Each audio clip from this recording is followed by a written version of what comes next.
So what helps me stay motivated and move myself forward, even in scenarios where I'm doing it for the first time. I think that this is actually a huge benefit to the culture and hip hop culture and the way that I grew up in it, right? And it's like, say what you want to say about Puff, right? But he embodies like can't stop, won't stop.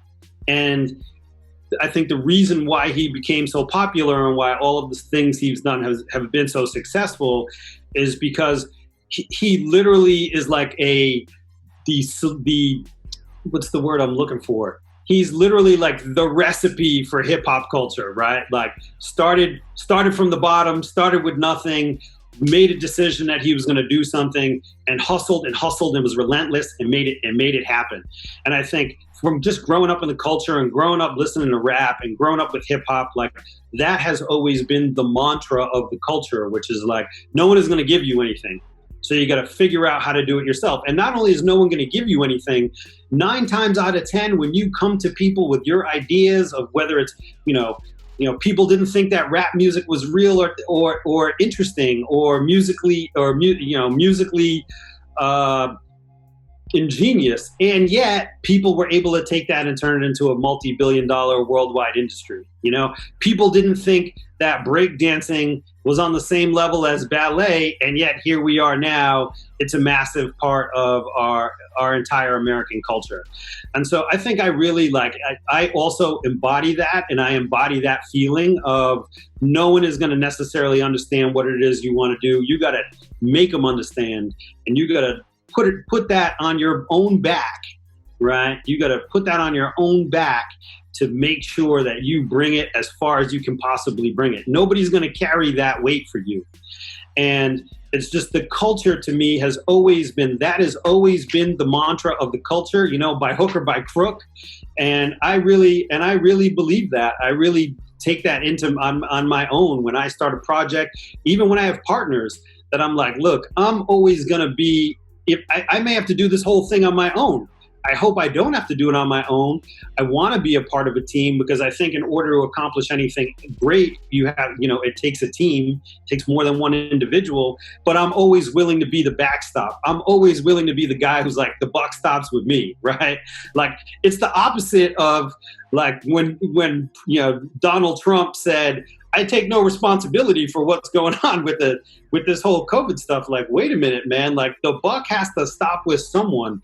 And if you don't feel like the buck stops with you, then I think that it's very easy to watch your dreams fade away and go away without ever having gotten anywhere.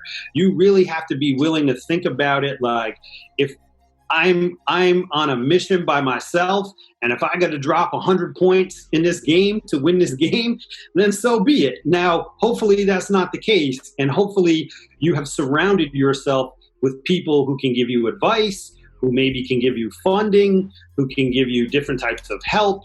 But even if that isn't the case, you really have to approach it as if it is really you against the world. I'm a little bit older than you, so I have a very similar thing that always sticks in my mind, right? And that's the Vapors. Like, I remember the first time I heard that song, The Vapors, I literally right now, I have a playlist that's just called The Vapors, and it's just all songs, rap songs, where people basically were like, you're nothing. You're never going to be anything. I don't believe in you. You're never going to be able to get it done. Like, I have a whole, like, literally a motivational playlist that's just songs, storytelling songs about people telling telling other people you're never going to amount to anything, and how you can use that to motivate yourself to be like, oh, really? Guess what? Just like you said, I'm going to show and prove, and that's what we do. And I think that's the one major value to the culture, and it has now played out across everything from not just music, but fashion and sports and everything. And it is one of the things that actually, in my mind, elevated so much of the American economy is like, we put adobo on it. Like, don't just give me a chicken sandwich. Like, anyone can make a chicken sandwich, but if you really want to make it better and like make it more interesting and make more people want it, you gotta put that adobo on it. And then when you put that adobo on it, people are like, wow, I never realized how different or better a chicken sandwich could be until you did your thing and you put your spin on it. And that very much to me is like a hip hop way of thinking, just not just about life, but in particular about business. And I carry that in my heart and I carry that in my mind with everything that I'm thinking. Like even in my new project that I'm doing, right? I'm creating a liquor store. That's not really a new novel idea, but it's online only. You can't come and see us. We don't have a shop.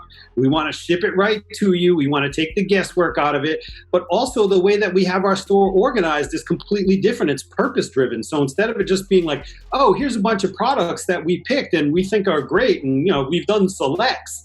It's really like, what are you going to do? The question that we ask before people are going to purchase something, or the question we try to answer for them before they purchase something is, what are you going to do with it? Are you going to drink it yourself? Are you going to give it as a gift? Is it going to be something special that you only want to drink once a month? Is it going to be something that you want to drink every day? Do you need a lot of it? Do you only need a little bit of it? And then based upon understanding someone's purpose, then we help them decide what it is they should actually purchase. And that in and of itself is a completely different way of thinking about what a store should be. And there's just nothing like that right now in my industry. And that is also, to me, like a very hip-hop way of thinking about it, is taking something that has already existed, finding out what's missing or what makes it generic, and then spinning it so that now it is really unique.